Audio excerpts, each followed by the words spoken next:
We need to talk about the Joker sequel because it's being called one of the worst sequels ever. The previous movie made over $1 billion, but the sequel is flopping hard, so what went wrong? In this video, I'll break down the whole movie, tell you what happened, and we'll talk about that insane ending, what it means, and if this movie is connected to the other Batman films. There are some references that I picked up that I haven't seen anyone else talking about, so let's get into it. This is the ultimate Joker Folie et Deux explained. If you're new here, I'm MadMorph, and this is my movie club where I talk about movies and TV, so please do subscribe for more like this. You can find more of me, including my Instagram, if you want to see my face, my gaming channel, and my podcast where I read you bedtime stories in the description below.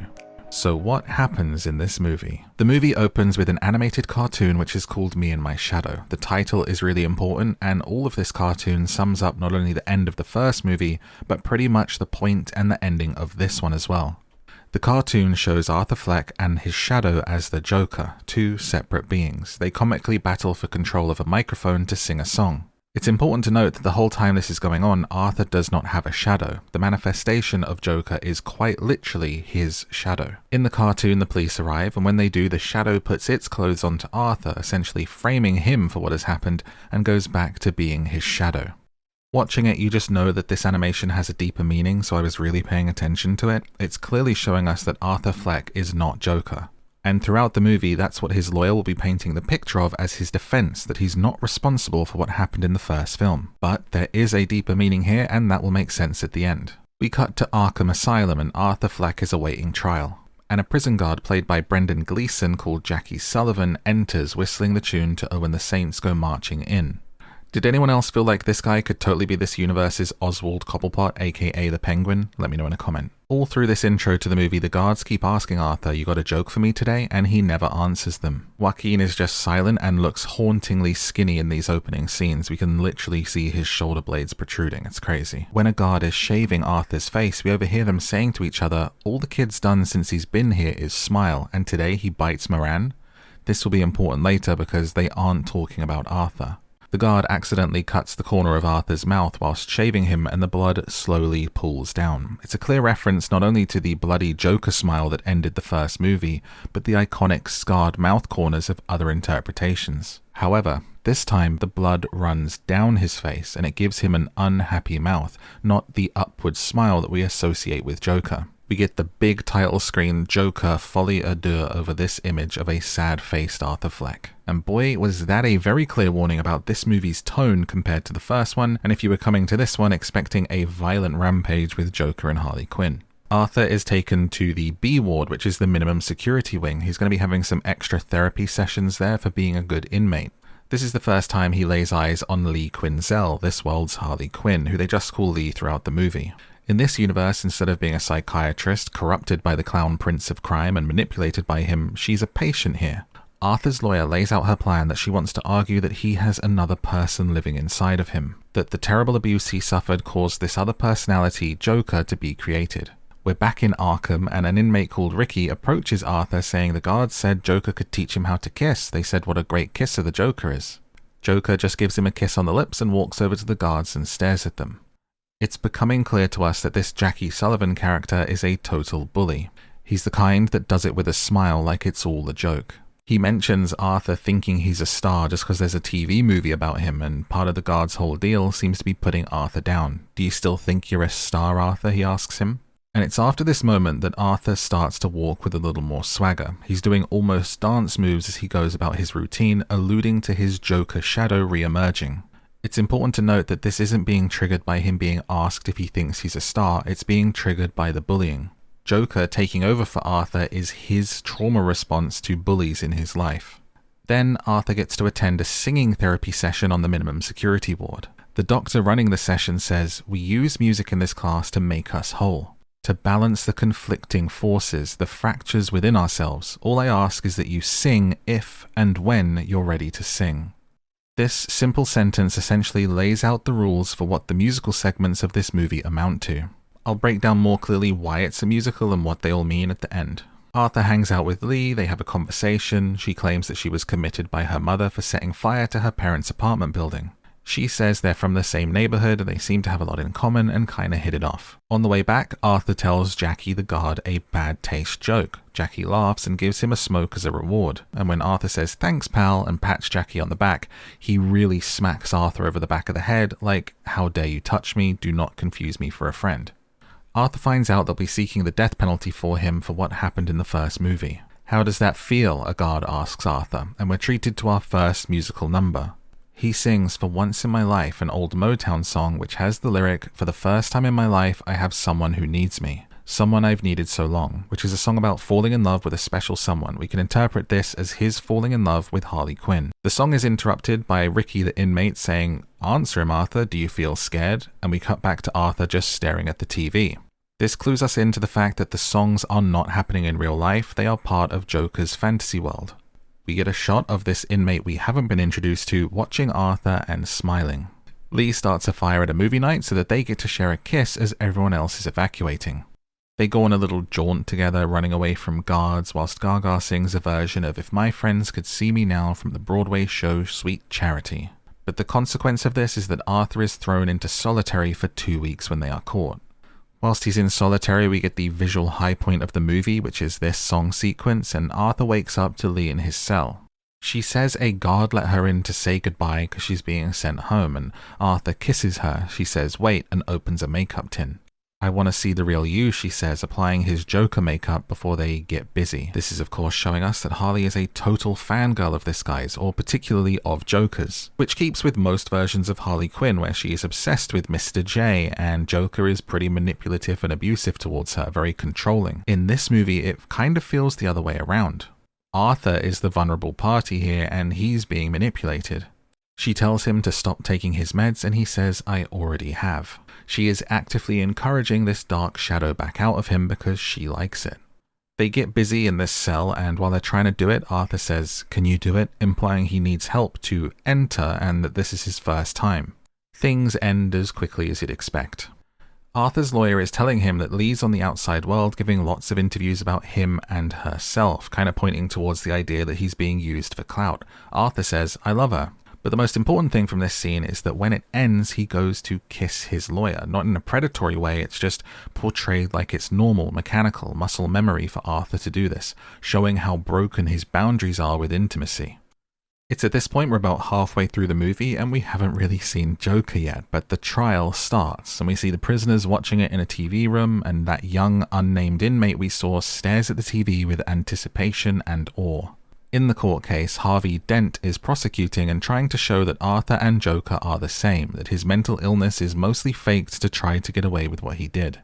Arthur's lawyer is arguing that he's not responsible because he has a split personality as a result of the abuse of his mother. Arthur sits in court, doodling and drawing whilst this is going on.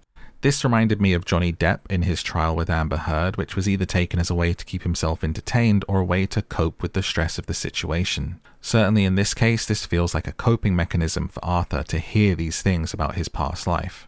Lee visits Arthur and he asks her why she lied. She actually checked herself into Arkham, her mother didn't have her committed, her parents are alive and well, and she's not from Arthur's neighborhood. He found this out from his lawyer who was trying to protect him from Lee. She says, I just wanted to meet you, and reveals that she's pregnant with his child. We go back to the trial, and Sophie, the woman from the first movie, is giving details on what Arthur's mother used to say about him, calling him unfunny, weird, his laugh was dumb. Whilst this is going on, we slowly retreat back into Arthur's fantasy, and Joker sings a solo song. It's symbolic of him coming back to the forefront. There is a spotlight on him. The talk of his mother has triggered this trauma response to turn into Joker. At which point he comes back into the real world and loudly declares, I can't do this anymore, and he fires his lawyer and says he'll now represent himself. Joker has completely taken over to protect Arthur from hearing any more painful testimony about himself or his mother or the things that happened to him. The next day, it is Joker who is attending court in full clown makeup and suit, and he is cross-examining Mr. Puddles. This entire scene is very strange.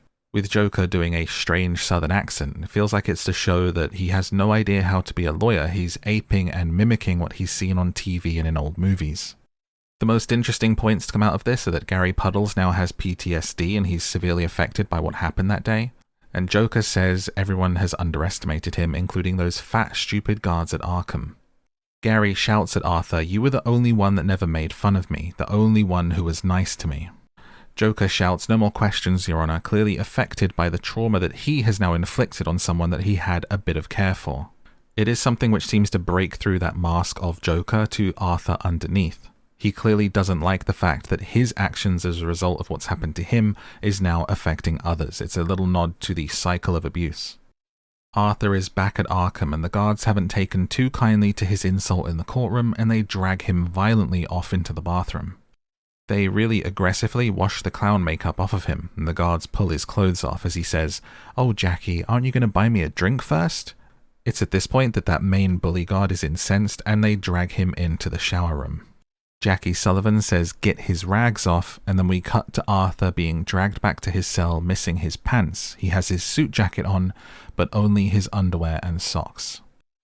It is heavily implied that he has been assaulted and possibly R-worded by the guards, and from Joker's joke about being brought a drink first, the odd tension, the dynamic between those two characters through the film takes a very dark twist. This is probably not the first time this has happened. The reason I think this is because Arthur's demeanor changes. He goes from making jokes to screaming no and pleading when they start to take him towards the showers. He knows what that means and what happens once he's in there.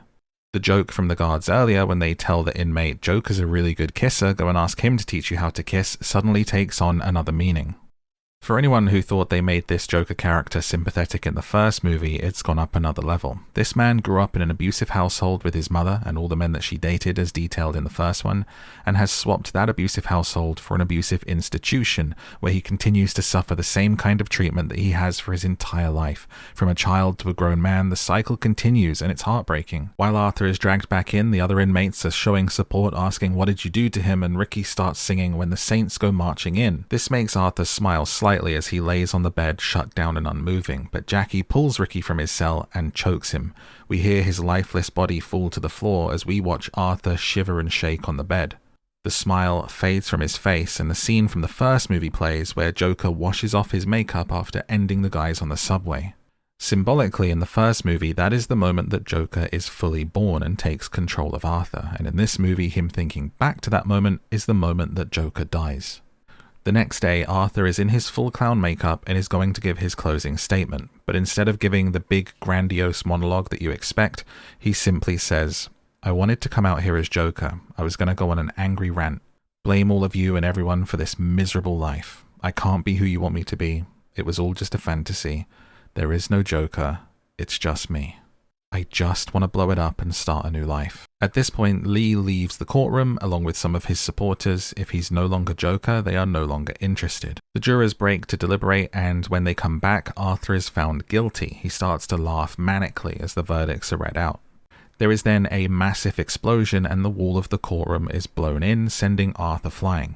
As he comes to in the wreckage, we see Harvey Dent sat up with one side of his face burnt, a nod to his becoming Two-Face in the comics and movies. Arthur stumbles outside through the open wall and is found by someone dressed as him, who leads him away through the smoke. He's taken into a car to escape. The driver of the car is wearing the same clown mask that lots of people were wearing at the end of the first movie, including the guy who killed Bruce Wayne's parents. But when they stop in traffic, Arthur leaves the car and runs away. He wants to escape his life as Joker. He doesn't want this anymore, and he doesn't want to be anyone's leader. He runs past a cinema which is playing the movie A Bucket of Blood, and this is a very pointed reference. I'll get into that after. He arrives at the iconic steps from the first movie and finds Lee waiting. She's chopped her hair into a new style, which everyone knows is the universal symbol for a breakup. "I'm free, we can run away together," he says, but she isn't interested. She tells him to his face, "We're not going away. All we had was the fantasy and you gave it up. We were never going anywhere." "I'm the same guy you fell in love with," he says. "No, you're not." She mocks him, saying, "There is no Joker. That's what you said, isn't it?" She starts to sing "That's Entertainment" to him, and Arthur is saying, "Just stop singing, I don't want to sing anymore, talk to me." And when she is singing, her eyes are totally dead, like she isn't there. This shows you that currently she is actually in the fantasy world singing her heart out and having a big performance, but Arthur, no longer having that Joker side to himself, is unable to follow her into the fantasy. So now he sees what people would have seen in the real world if they looked at both of them whilst they were having their little sing sessions, and that is Lee staring blankly and singing. This can be considered somewhat of a test. It's Harley's way of saying, if there is still a Joker in you, if you are him, join me in this delusion, this madness of song, but he can't. So she stops singing and says, "Goodbye, Arthur." Police cars pull up to arrest him as she walks away. We cut back to Arthur in Arkham. He's watching Peppy the Pew, the skunk who was always chasing a cat and trying to make her his. At this point, Jackie walks in and tips his hat to Arthur whilst singing "We Three," "My Echo, My Shadow and Me" by the Ink Spots. This is important for what comes next, because Arthur is called that he has a visitor. He starts making his way down the hall. The young inmate that we've seen throughout the movie in glimpses catches up to him and says, "Can I tell you a joke that I came up with?" He says, "A psychopath walks into a bar, sees a famous clown sitting all alone. Totally drunk, it's pathetic. 'I can't believe you're here,' he says. 'What a disappointment. I used to watch you on TV. What can I get you?' The clown turns and says, 'Well, if you're buying, you can get me anything.' 'Perfect,' the psychopath says. 'How about I get you what you deserve?' And he stabs Arthur in the stomach over and over and starts to laugh. Arthur is transported back to the Fantasyland to sing one last song to Lee. The important lyric of this one is him belting out, "I want a fine young son to take my place. I'll leave a son in my heaven on earth." This can be taken on a surface level as him singing to Lee about their baby, if there even is one. Sometimes in the comic books there is a daughter of Joker, but the slightly less clearer meaning here is that the inmate who kills him is the fine young son to take his place. As Arthur lays on the floor passing away, the unnamed inmate laughs in the background, a Joker-like laugh, a more evil laugh than we've ever heard out of Arthur Fleck as the Joker. In the background, he takes the same blade and cuts his mouth at the edges to carve it into a permanent smile, at the very same moment as Arthur takes his last breath. The mantle of Joker has been passed, claimed even, and we can assume that this new Joker is the insane clown that we're more familiar with, the one that would terrorize Gotham for the foreseeable future. The movie ends. So let's get into some of those burning questions that people have been left with, like why was it a musical, what does the title mean, and does it connect to any of the other Batman movies? Who is that guy at the end anyway, and what I thought of the movie. And before we get into the first question, this is a great time to like and subscribe if you haven't already to get more videos like this one. You can also let me know in a comment what you thought of this film and what other movie you'd like to see me break down and explain. Why is it a musical? After they finished shooting the first movie, Joaquin had a dream about Arthur performing on stage, singing and telling jokes. He woke up and called Todd Phillips, the writer and director of Joker, hoping that he'd want to make a show with him. It was meant to be a Broadway show, but they realized it takes 4 years to put together something like that, so they were then going to do a small theater show, but then the pandemic happened, so now 5 years later we get Folie à Deux, the film version that came from that musical seed. But there is also a sort of plot device and symbolic reason for it being a musical. The songs are the shared delusion between Arthur and Lee, which also ties us into what does the title of the movie mean and what is it about. Folie à Deux means madness of two, which is when two people in close association share the same delusion or mental illness. For example, if you hallucinate an alien in your bed alone, you're just mentally unwell, but if your friend sees it as well, that is a folie à deux. And in this movie, the madness is the musical numbers. That is a representation of the fantasy world between Arthur and Lee as a result of their music therapy class. As the doctor says, we sing to become whole, to deal with the conflict within ourselves, the fractured parts of ourself. When the Joker side of Arthur doesn't exist anymore, he no longer has these delusions. The folie à deux is over, and so is the romance, and so is the movie. The entire movie is about this fantasy, this madness that they share. But why did the Joker part of Arthur leave? This to me seems really unclear and also kind of unhealthy. The brutality that he suffered at the hands of the guards, if anything, should have brought the Joker out in full force looking for revenge. This side of him, according to the movie, exists to protect him, and it left him after the most brutal scene of all. It's really disappointing that there is no catharsis when it comes to the guards. There is no karma, no comeuppance, and the abuse that Arthur suffers goes unpunished. Instead, that side of him simply disappears. As a result of the abuse, it retreats back inside of him. Arthur considers himself free, but honestly, it's just kinda sad. Personally, I'm not sure it makes much sense, and I don't really appreciate the message that it's sending either. What is the significance of the Bucket of Blood movie? When he is escaping from the Jokers in the car, A Bucket of Blood is the movie that is on at the cinema. This is a comedy horror movie by Roger Corman. It's about a dim-witted busboy who accidentally ends the life of a cat. He covers its body in clay to hide the evidence and is then acclaimed by others as a brilliant artist. He becomes famous. People want him to do more of what he's good at, so he becomes a serial killer in order to make more art and to please everyone. So tell me that doesn't sound exactly like what happened to Joker. This is a man who had a mental break, did some terrible things, and was being upheld by others as this great beacon of anti-society and kind of rebellion, when really he's a simple man who is a victim, and that the perception that others have of him leads to many tragedies, including the end of his life. Who was that real Joker at the end, and is it connected to the Dark Knight? The young inmate who ends Arthur's life and becomes the new Joker is simply credited as young inmate. We get foreshadowing about it right at the beginning when we overhear the guards talking about someone smiling all the time. It's clear that this character idolizes Arthur. He watches the trial with great interest and becomes immensely disappointed to see Arthur renounce the Joker. In fact, the joke that the man tells is clearly about Arthur, the sad, pathetic clown that he used to watch on TV. And he is the psychopath in the joke who gives him what he deserves. This is also where the significance of Jackie coming in singing We Three, My Echo, My Shadow and Me comes in. The movie opens with the animation which is called Me and My Shadow, that is Arthur and the Joker. But at the end of the movie we have three. Me, Arthur, my shadow, Joker, my echo, the new Joker. He is the echo of Arthur's actions in the guise of Joker. The "you get what you effing deserve" line is the same thing the Joker says to Murray before he ends him, and the same thing the person who ends Bruce Wayne's parents says in the alleyway. Is it possible that this new Joker was that man in the alleyway in the first movie and responsible for Bruce Wayne becoming Batman? Possibly. I don't think it's likely given the age difference, but I think it's far more likely that the Joker's catchphrase is a symbol of violence begetting violence. The riots, the violence that his actions have encouraged come back to bite him. What we can say is this is definitely not linked to any other Batman universe, and this is not the Heath Ledger's Joker. Some people are clickbaiting the hell out of that and pretending like it is. It's not. This movie is set in its own universe, its own timeline in the 1980s, and it does not match up with any other Batman universe. The cutting of the mouth has been done with multiple Jokers at this point, and it's just being borrowed for this movie. It's actually what was supposed to happen at the end of the first Joker. Arthur was going to cut his mouth instead of paint a blood smile, but they changed it.